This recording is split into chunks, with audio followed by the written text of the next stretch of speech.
Hello and welcome to the Mr. Warren Hayes YouTube channel. I'm Mr. Warren Hayes. Of course, G1 31 recap time. The two last nights of action. 17, 18.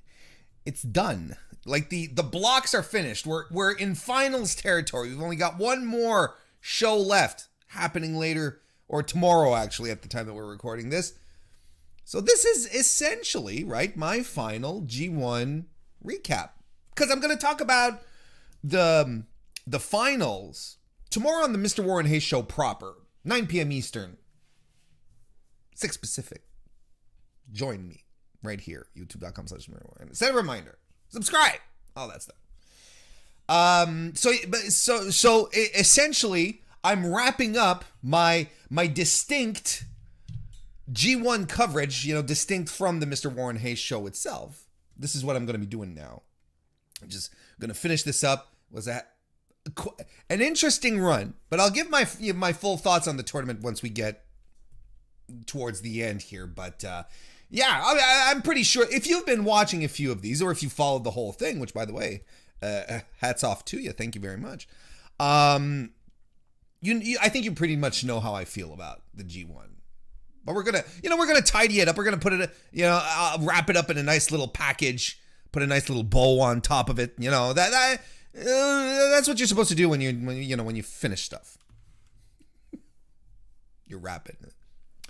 Anthony Gaston, good to see you. Welcome. And there's no other reason. Let's just go right to it. And just before we go any further, I apologize if my energy levels aren't exactly as high as usual. I think I'm fighting a little cold or something like that. Nothing serious, but I can feel it weighing down on me. So apologies in advance if I'm not the usual over-exuberant self.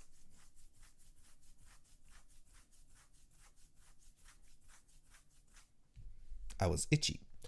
G1 Climax Night 17 Block A action happened on October 18, just a couple of nights ago. The story of this night here going in would be perpetuated throughout the entire evening. Like, this was not a block night of incredible, mind-blowing, exciting action. I'd even go as far as to say there is no one match here that I would outright recommend you go back and watch. Like, it wasn't bad. It wasn't a bad evening. Like, there's nothing there's not one match where I'm like, look, this is something that you should take the time to go watch. But if you followed the G1 and you wanted to see Block A's denouement, how it all came, how it would all be resolved, because there were a lot of questions happening going into this block, this night of Block A. Well, it was fun. Like, it was an evening of storytelling that managed to keep me interested and on the edge of my seat to a certain degree, where I was like, oh, okay, this is happening. This is interesting stuff. Let's get to it. We'll start talking about it. First of all, Toriyano defeated Tomohiro Ishii. This match could have had potential tiebreaker scenarios, like in a scenario where things got really, really weird with should Ishii had won. So there was somewhat a bit of interest here, but ultimately there wasn't. And ultimately the match sort of went, well, okay, well, there's Ishii got officially knocked out of block contention with a loss here. But hey, this is a match where that Toriyano wrestled, right? Look, he goes immediately after Ishii, and there's all sorts of chicanery that you come to expect from Toriyano. He goes under the ring, and Ishii, he goes under the ring, which is a tactic that Yano has done a couple of times throughout this G1, right? Go under the ring and then, either handcuff a dude or, whatever to try and get him counted out, which actually worked against Yujiro Takahashi, the Tokyo Pimp. So you can tell my energy level isn't quite there because I didn't quite hit the note like I usually do. But So that's it. So Yano's under the ring, but Ishii's like, nah. He just climbs right back into the ring, which I'm like, that's what I do. You know, that's what I would do. I'd climb back into the ring and just stand there. It's like, look, you want to be a goofball? Go be a goofball. I'm going to be right here and I'm going to win the match, kind of thing.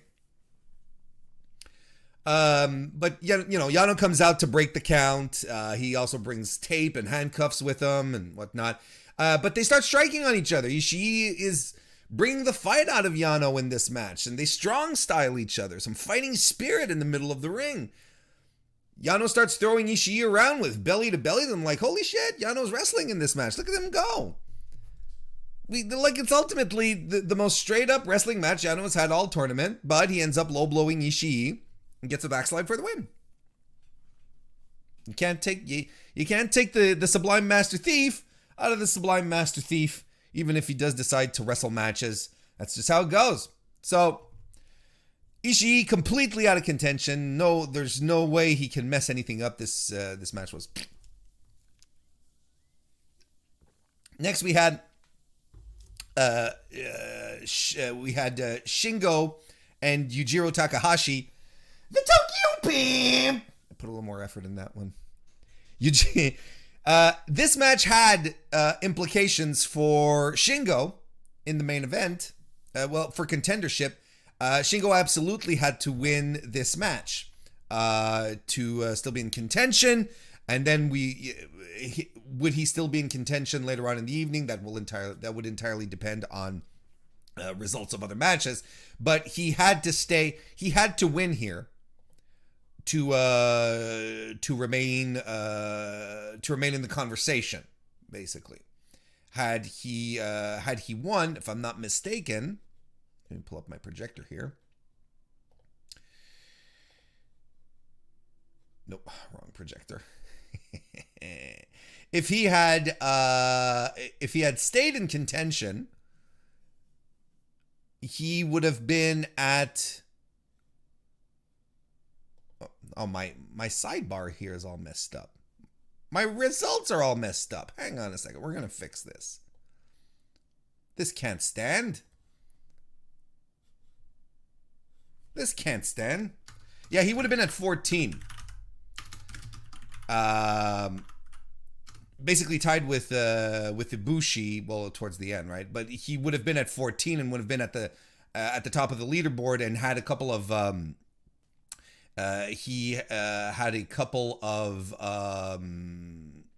what's the word I'm looking for?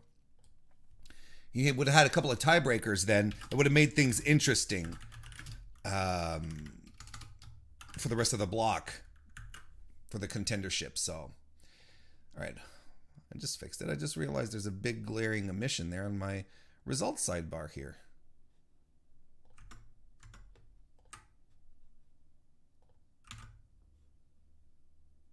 Did that fix it? Yeah, it did. There we go. So he needed a win here. What we ended up getting was we ended up getting two things here.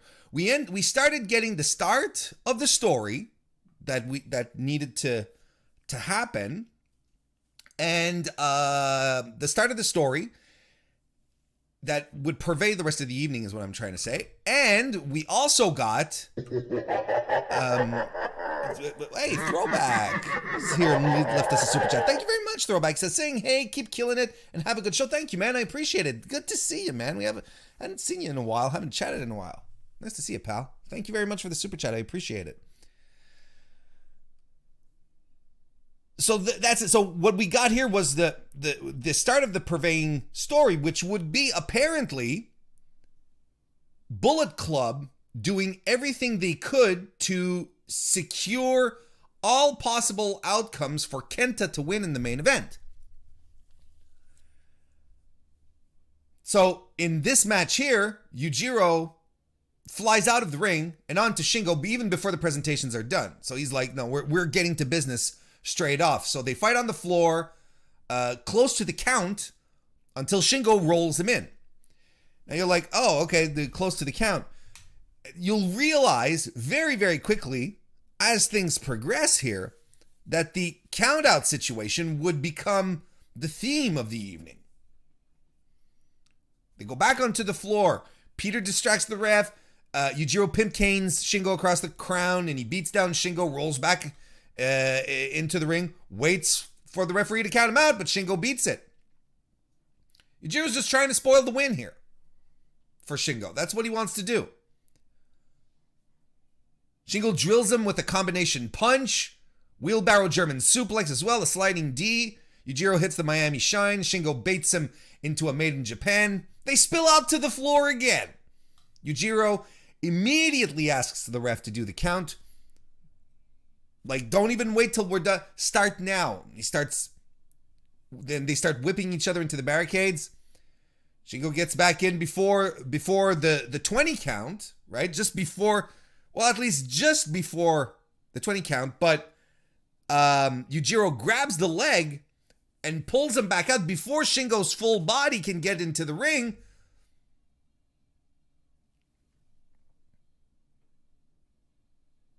Oh no, sorry, that would be later. I apologize. But he did pull him back out as Shingo beat the count this one time. So they fight some more on the floor. Pimp juice on the floor. Shingo gets back up, hits a Death Valley driver on Yujiro. Then he tries to go back in and does the situation that I just explained here, where he grabs the leg, where Yujiro tries to go back in, but Shingo tries to go back in, but Yujiro grabs the leg and keeps him from getting back into the ring. There's a bit of confusion as to what the result is, but ultimately, the result is called a double count out, because we're like, oh, is it a no decision? No, it was called as a count out, so as a draw, double count out. So both guys get a point. So that brought Shingo up to 13 as opposed to the full 14. So that created a bit of drama for the rest of the evening, right? Because then you're like, well, Shingo doesn't have the full points, but he could end up winning the block if... But no, he could not end up winning the block because, yeah, that's it. There was no... What am I talking about tonight? There was no drama to be had, come to think of it. Because you had Kenta and Kodebushi. So unless those guys finished in a draw is what I'm trying to say. Again, I apologize. I'm shaking the cobwebs off as we're talking here. Yeah, so had Shingo got the full 14, then there would have been more of a discussion. But now it was more like, oh, what if Ibushi and Kenta go to a draw themselves? You know, very unlikely in this type of scenario. But Shingo, very good chance that he was out at this point.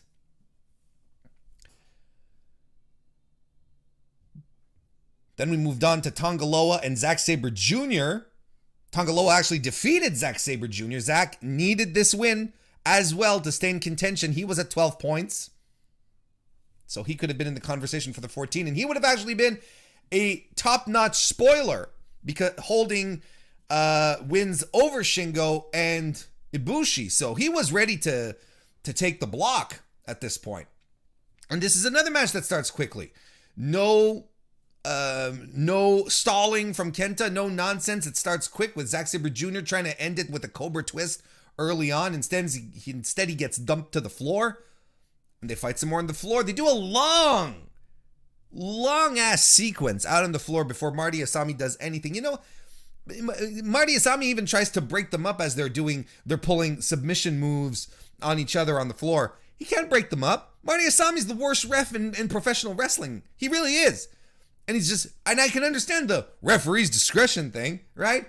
But I think they probably fought a good 2 minutes on the floor with Asami doing jack shit and being unable to do anything. Worst referee in all of wrestling. I'm telling you. Rick Knox has got nothing on this guy.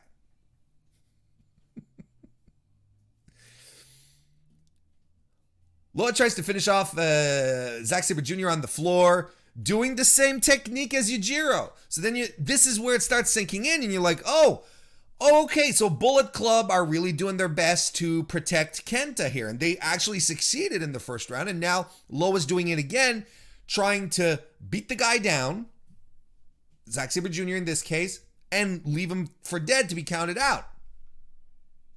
So since it worked in the previous match, well, now we're all sort of like on pins and needles, and we're like, oh, well, okay, this is a viable tactic, and the Bullet Club guys are really into it, so let's see what happens.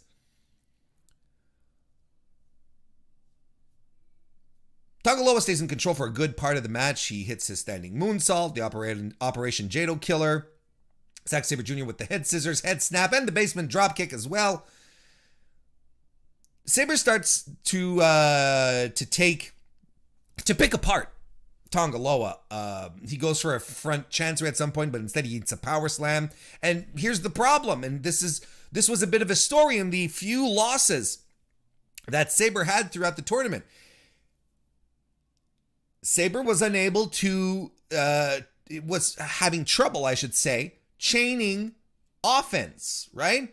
Every match where he was just like transitioning from hold to hold, he came out the winner here. But the few matches where he got owned, like this one, unfortunately, he just wasn't able to get his offense game going.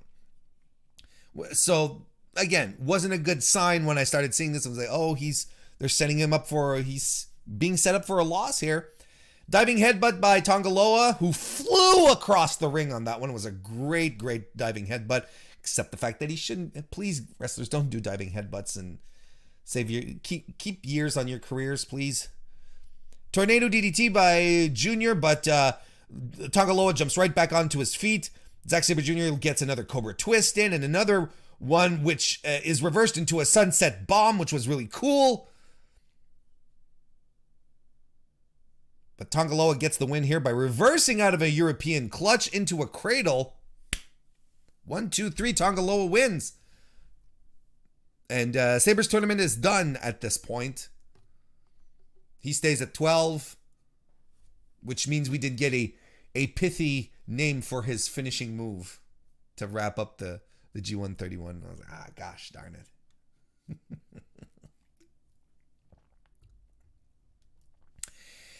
And then our main event was Kodebushi versus Kenta. Match starts out with both guys like with a long feeling out period against each other, just taking their time. This is the big win, right? This is the match where both of them know they have to win. If whoever wins moves on here, and I don't think either was really interested in a draw. So there's they start feeling themselves out with some kicks to begin with, until Kenta gets hit right in the noggin by a kick. It'd be hard for him to get kicked in the face by a face, but you don't know. Whatever Kodebushi can do, right? They go to the floor, and then again, the tactic, the Bullet Club tactic, comes full circle here. You see that this is what they were trying to do. Kenta tries to win via count out, doesn't work. They get back into the ring, takes off a turnbuckle pad, sends Ibushi into it, and Kenta stays in control, even keeping Ibushi from hitting the golden triangle out on the floor. He sends Ibushi over the barricade because, again, he wants him to be counted out. But they start fighting all over the arena and into the backstage area. Like they actually go behind the curtain. Yano did that a couple of nights ago. Red Shoes is in the ring. He starts counting. Kenta jogs out. He's alone. Ibushi then, sometime after, starts jogging out, and he's selling that he was messed up, right? And here's the thing with this entire evening of countouts and all these razor thin jumping back in at 19, beating the 20 count and all that stuff. At some point, and don't get me wrong, I enjoyed the story of this. I thought it was a nice little wrinkle that they added to the proceedings to add a little drama to the evening, and I liked it, and I think it helped make everything feel coherent during night 17. But the New Japan roll-ins at virtually 20, it's a trope. It's a New Japan trope. You see it all the time. And at some point you're like, the more you do this, at some point, someone's going to fuck up. Someone's just going to mess up and they're not going to make it to 20. They're not going to make it at the 20 count. And the ref is going to count 20 and then you're going to have to call the finish. Well, that's practically what happened here. Because Ibushi was still running down when 19 was being called. Like, I appreciate his sell job, right? But he was still running when 19 was called. And I would say he reached the ring at 20.75. Like, we were on the verge of getting, a 21 count. Ibushi didn't quite make it. But the ref didn't count it because he's like, if I call 20 right here, I just fucked everything up. So it's really one of these things, 17, 18, 19. Oh, I never got to count 20. Kind of thing. So, it's a detail, but the thing is that if it's going to be so important and so critical, this kind of stuff sort of takes you out of it. You're like, come on, guys. Like, this sucks out the drama of the thing. The idea is always to create a situation, an environment in which this fake fight that we're watching feels believable. Well, this sort of, it takes you out of it a little bit and sort of ruins the entire story. You're like, okay, clearly, like, we all knew that this wasn't the finish, but anyway, they fucked up here. Should they have called it? No, of course. Can you imagine the shit show? Had Red Shoes called the 20 like a shoot? It would have been a disaster. But nonetheless, sort of takes you out of it. Anyway, Ibushi starts getting some of his mojo back, hits the second rope moonsault, avoids a lariat with a kip up, which was really cool, and hits a half and half on Kenta. There's a ref bump. Kenta goes for a chair, cracks it across Ibushi's back, but it just fires up Ibushi. Like, wouldn't call it exactly what we got. That we got the infamous murder Ibushi. I wouldn't say that, but Kenta was kind of afraid. He was like, oh shit. Ibushi grabs the chair, goes to fire back at him, but no, tosses the chair away because honor. He's honorable. And he's doing the honorable thing and goes to get a table instead of a chair and sets that up on the outside. He lays Kenta on the table. And as Ibushi is on the apron going to set up for his move, one of the table legs gives way, just bends back. So the table angles, like teeters, right? And it's on the side where Kenta's of Kenta's head. So he slides down against like the guardrail in the floor, and his neck, his chin is pressed up against his neck. And you're like, oh shit. Is he going to go set up the table again? Because, clearly this was a spot, it was the table spot of the match. But no, Ibushi's like, nah, screw this. And he goes up top nonetheless. And he does a dive off the top rope to the floor on Kenta, who is in this really weird position on the floor, like half-assed on the table. Like, okay. Like, Ibushi doesn't give a shit, right? That could have been a disaster. Can you imagine? If he had landed, it could have been a little messier than it was, but we didn't officially get the table spot. Kenta's and Ibushi's like, I don't care if it doesn't go how it's supposed to go. I'm just doing it.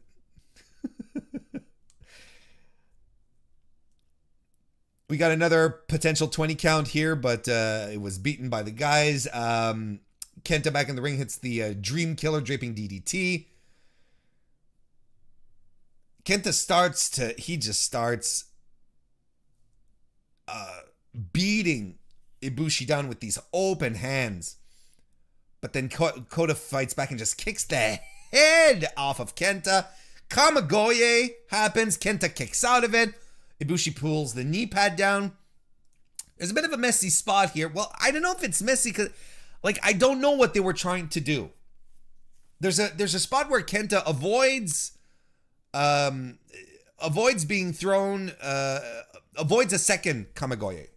And he goes to drive Ibushi's head into the exposed steel turnbuckle, right?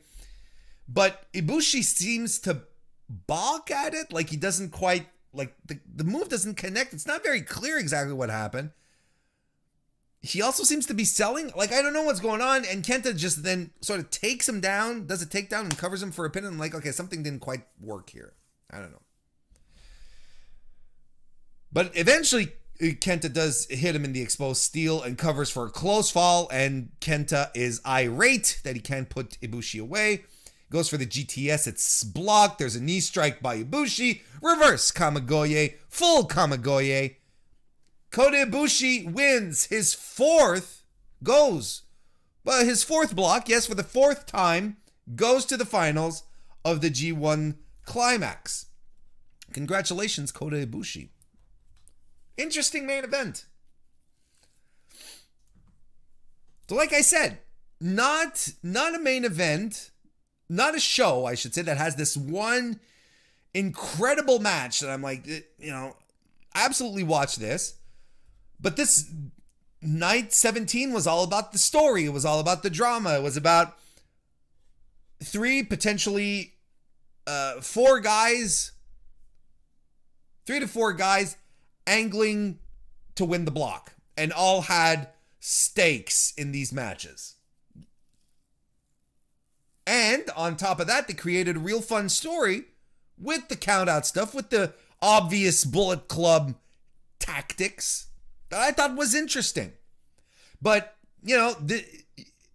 I think that at the same time, this is an evening of the G1 that is interesting if you've watched through, because I think you need the emotional investment in the finals. You need your emotional investments in Ibushi and Kenta and Saber and Shingo to be able to really get into it.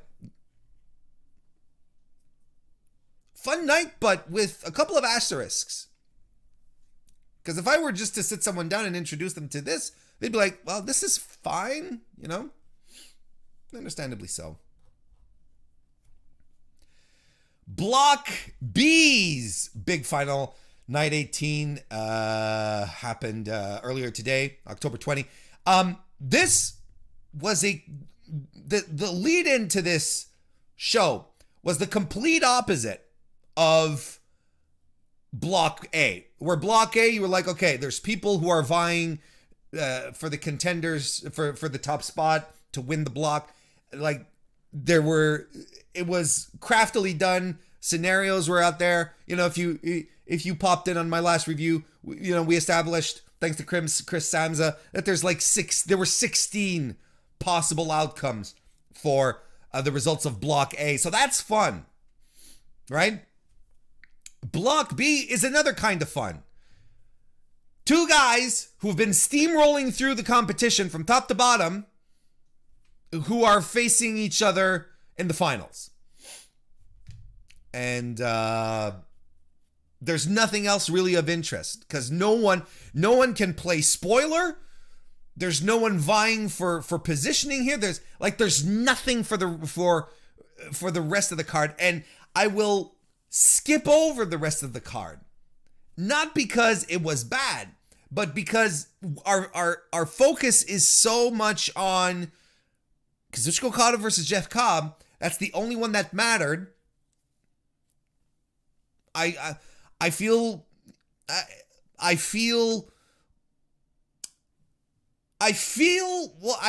watching this kind of what I feared was that I wouldn't be as interested in the rest of the card because there were zero stakes within this tournament.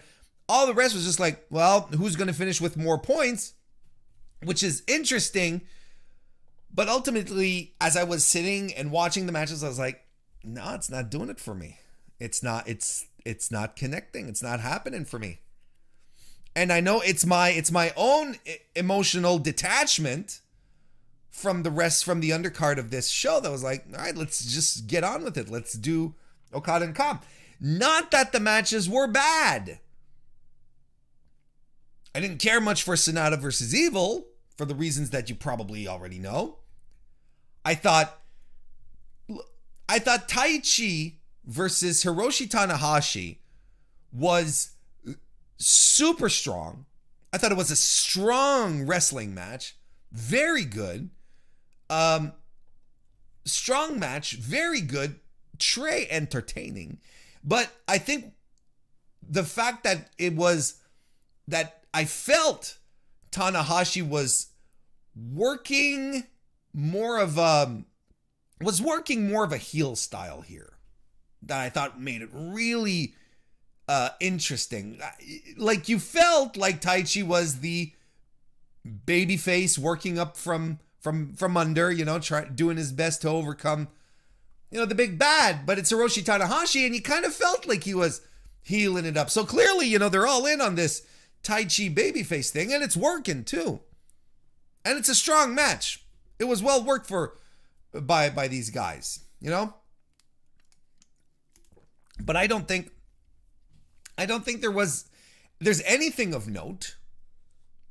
It was fine. Like Yoshihashi versus Chase Owens, right?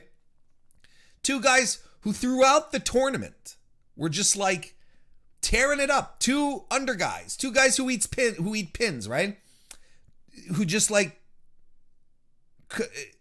they've been having great performances throughout. Surprising performances. I was like, all right, here are the two dudes.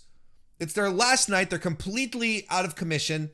Let's watch them have like a barn burner. And I guess I just set that expectation for myself and was like, it was all right. It was okay. Again, strong, nothing bad about it. It's just, I don't know. Want to say hello to Tim Traver. Good to see you, Tim. Good friend of the show. Welcome. But here we are. So we're going to circle back around. We're going to get to, we're back to the main event. This is, we're going to lead right into it, where Kazuchika Okada defeated Jeffrey Cobb in a pretty fun main event. I liked it.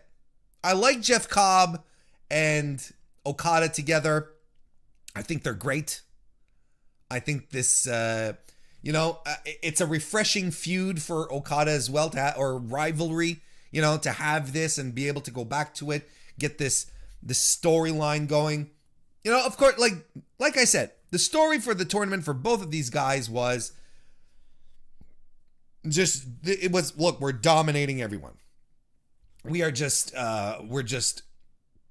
taking over and brushing through the entire block. Jeff Cobb came into this match undefeated. Okada came in with one loss against Tama Tonga. So it's not even a question of Okada really needs to win this match. Even if he had come in at 16, both guys were undefeated. And whoever won here would get the tiebreaker over the other guy and would win, right? Well, I mean, the other guy would get 18 points. But here we're in a situation where if Okada wins, Okada gets 16 points. He ties with Jeff Cobb. But since Okada defeated Jeff Cobb, that's the tiebreaker. So Okada moves on. That's exactly where we are here. So, look, early on in this match, Kazuchika Okada, he's in control. Cobb rolls him to the floor, starts to brutalize Okada. Back in the ring, he hits a standing suplex and some belly-to-bellies as well. He goes for the standing moonsault. It misses. Get back to the floor. Escada Pescados to the floor. But Cobb catches him. Okada tries to reverse it into a DDT attempt, which Okada has been using quite a bit, the DDT on the floor. But Cobb blocks that into a belly-to-belly overhead suplex, which Cobb has been using quite a bit this tournament. Back in the ring, Cobb hits a crazy drop kick on Okada. Like, it was, you know, when we call it a shotgun drop kick, you know, but sometimes you're like, this wasn't a shotgun drop kick per se, but it looked like Okada got hit in the chest by a shotgun. He just like, it was crazy, man. Later on, Okada hits a Tope con Hilo to the floor. Back in the ring, he tries for the Rainmaker. He eats a spin cycle for his trouble. Cobb goes for the Oklahoma Stampede, and the standing moonsault connects. Okada avoids a tour of the islands.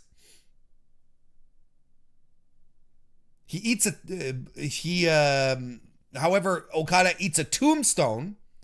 Cobb doesn't release the tombstone, though, stands back up, still holding Okada in the tombstone position, and hits a spinning one to a nice little pop from your boy Warren Hayes. That was cool.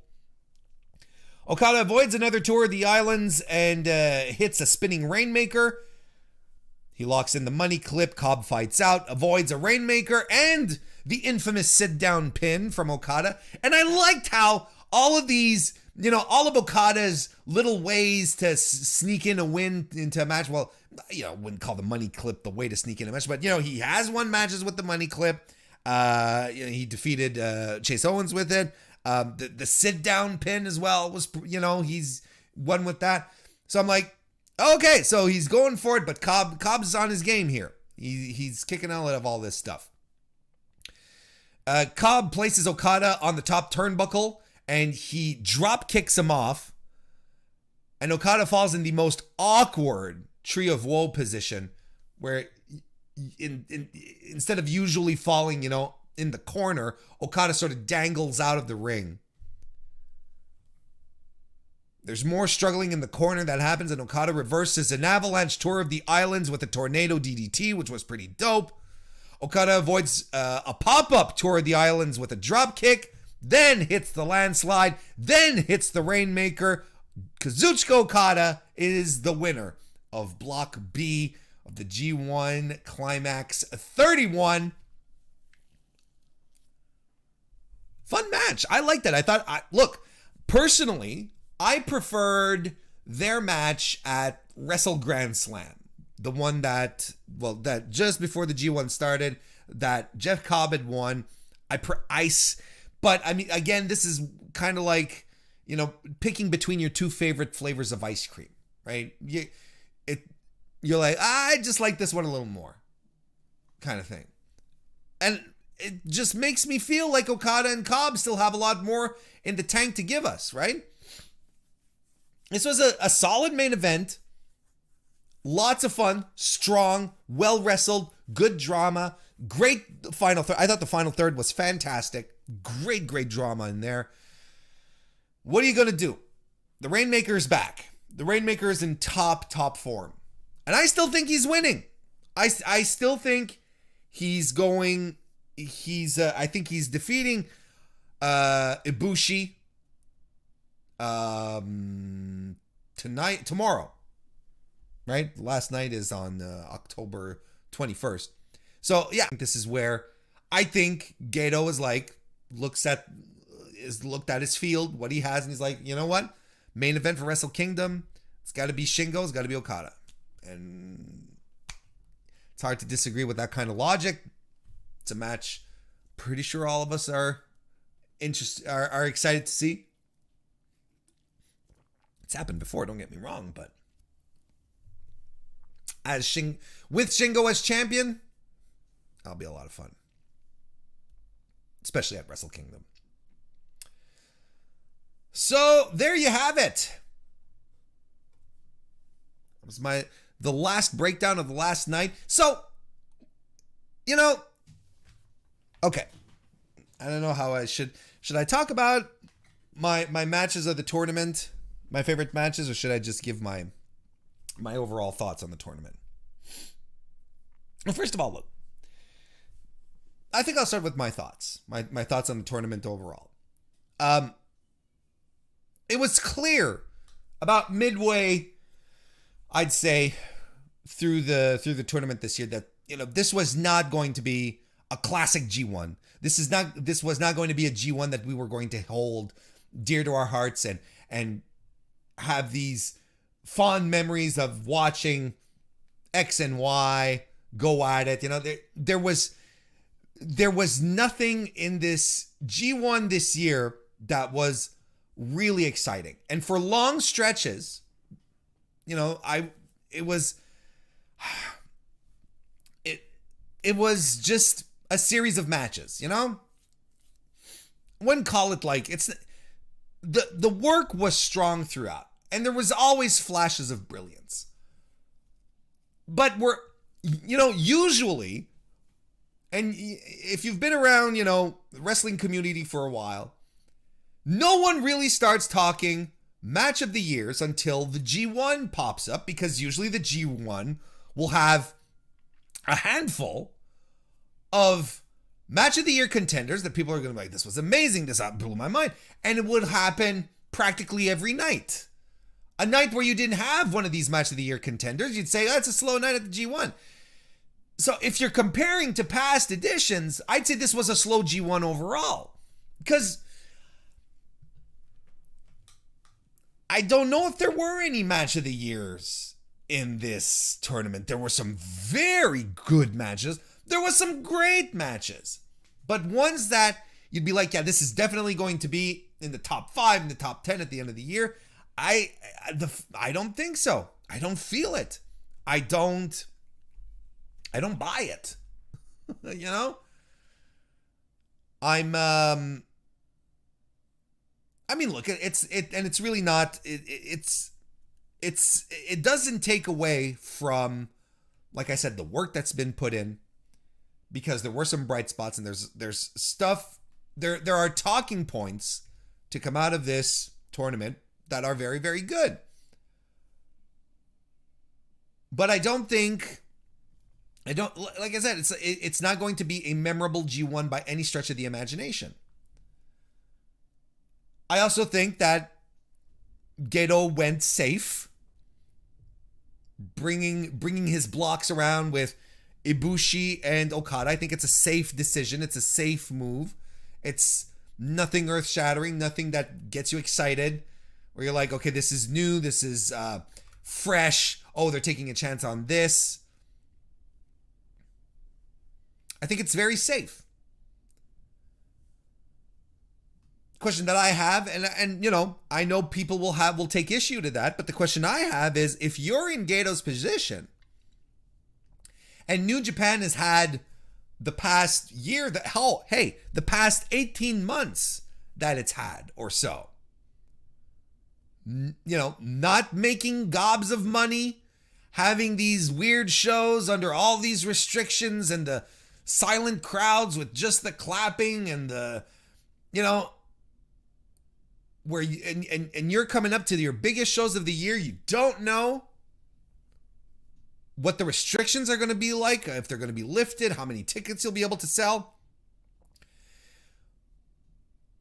Wouldn't you go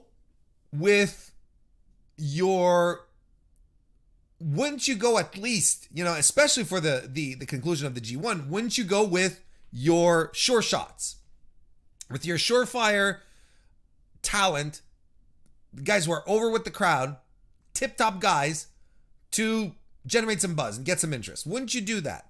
And I would say yes. I don't think this is like New Japan 2020, 2021 wasn't the year necessarily for them to start making bringing new people up into the tippy top main event thing. They did it with they pulled the trigger on Shingo, who was close to being there. They pulled the trigger on Ospreay, who was super close to being there previously, right? But like, they are in the main event sphere now. But Ospreay, you know, went back to England and sort of left them with, oh, okay, well, our plans are sort of tossed around, right? It's like, okay, what do we do moving forward here? So I can't blame them. They probably had plans for Ospreay throughout the rest of the year, and those kind of fall through.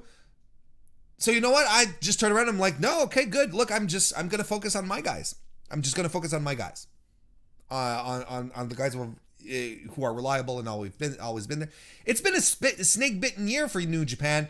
I don't think you can blame them for wrapping up the year with Wrestle Kingdom, with the G1, a little on the safe side.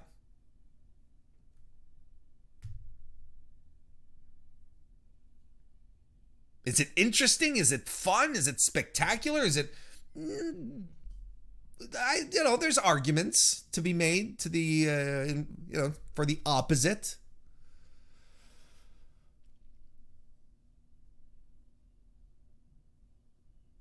I think one of the more positive talking points of this tournament, though, is how much the under guys have come through, pulled through in the throughout the tournament. I'm talking guys like Chase Owens, Yoshihashi, not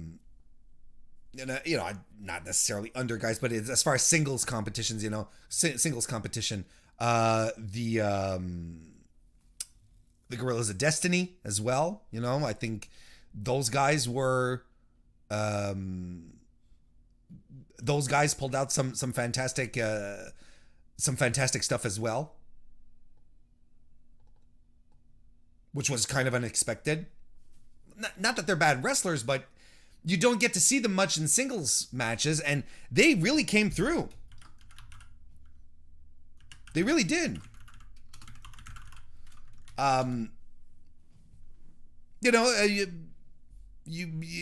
to a degree, Yujiro at some point, well, he was able to have a couple of good performances throughout it all as well.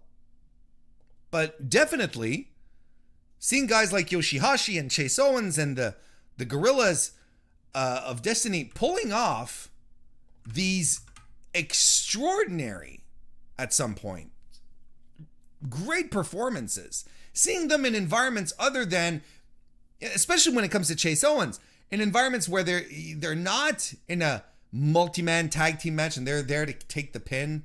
I think that's great. I really think, Chase Owens showed up. Yoshihashi showed up. People will be saying to me, but he's been showing up for such a long time. Well, yeah, but I think particularly here, he had a great G1 last year too. I think his G1 this year was even better. And I think they're landing on something in regards to him being an underdog babyface, and I think they need to capitalize on that. And maybe, just maybe, next year would be a good time for him to start breaking out and having some really strong singles matches and start racking up wins. Again, not suddenly put him in the main event position, right? That's not the point. It's not, the idea is not to suddenly make him a main eventer, but a really entertaining mid-card guy. Look, again, I still, I'm warming up to him. He's making me a believer. I've warmed up to Chase Owens too.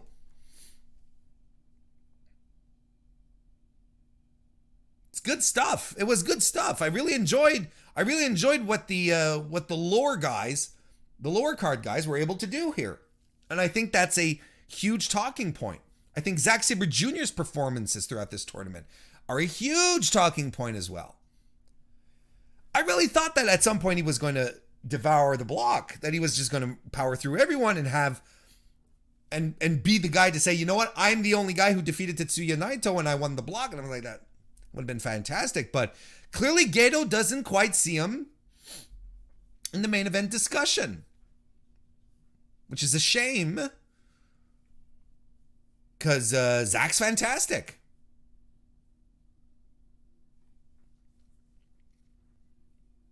I think Great Khan is also a talking point of this tournament. He had some very, very strong matches. And he took the time to show, his matches showed a lot of his diversity. Because, a lot of people Yes, he's extremely memeable. Absolutely. We get it. But I think that a lot of people who still shit on Great-O-Khan don't watch Great-O-Khan matches. And sort of see him as, a big goofy brute. When in this tournament here, he showed a lot of grappling work, showed a lot of his shoot style as well. I grew to really appreciate Great-O-Khan throughout this G1, despite the fact that he doesn't have a great record at the end. He was really able to spread his wings and show us how good he can be, how versatile he is, and that's fantastic. And it's a great tournament for Jeff Cobb. It just was solid and reliable throughout. Look, if they want to make him, an invincible force type character, they got that over. Like Jeff, this is something that I think, well, of course, it sticks well to Cobb because Cobb is a powerhouse. He looks the part. So if you want this guy to be an immovable force, that's what he looks like, and that's what he's for, and he's great at it. But no, I thought he had a remarkably good tournament. Well, of course, he was undefeated until the finals, but even in his performances, his matches themselves, it was a lot of fun. What would be my match recommendations if you were to go back to watch the G1 this year? Do I have what are my tippy top matches that I'm like, you absolutely cannot miss these? That's the thing, is like I said, there are no absolutely must-see matches. There's not, there's some that I can highly recommend, but there's some that there's none where I'm like, yeah, you just go check this out. Drop everything, go do it. There's none of those, I don't think. However, Shingo versus Ishii on night 1, that was awesome. That's definitely right there at the top. Just a hard-hitting, fantastic match that got me popping and got me excited for the G1. That I was just like, let's do it. Let's go. And Naito versus Zack Saber Jr. as well on night 1.